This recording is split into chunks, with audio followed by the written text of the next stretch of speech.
All right. Well, when I was 40 years oldish, I started needing. I couldn't read. The computer was getting kind of crazy, and so I bought my first pair of readers, and I would advance from 1.0s to 1.5s to 2.0s to 2.5s, and my wife would yell at me because she'd say I'm ruining my eyes because I was wearing them all the time. I was wearing my readers, and so anyway, I came in and I said, I'm gonna go do something about this, and I'd known Brian, and so I came in and he said, look through one of these machines, and he said, tell me what color the balloon is at the end of the field, and I said, what balloon? And so I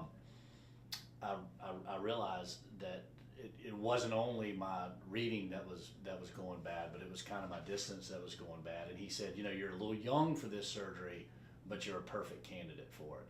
And so and it was a no-brainer after that.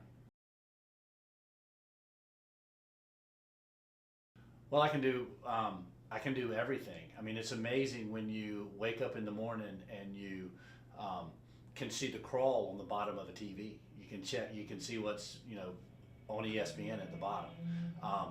You can look down a field and don't have to figure out whether that's a stump or a deer.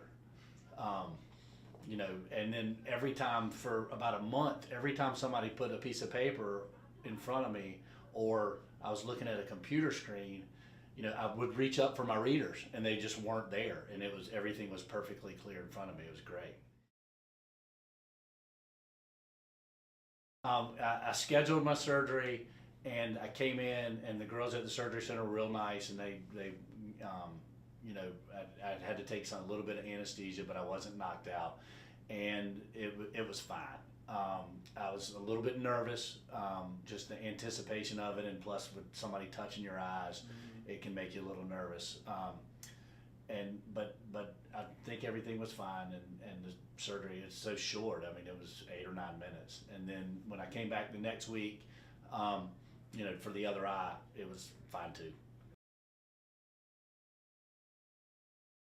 If they're struggling with their reading glasses, I know that this might seem a little bit pricey, but I couldn't tell you what I would pay. I would pay everything I had, because you can't, when you divide it by, I'm 50 years old. When you divide it by the next 30 years, I mean, it's a cup of coffee a day. And so it's the most, it's given me the most freedom of anything I've ever done in my whole life.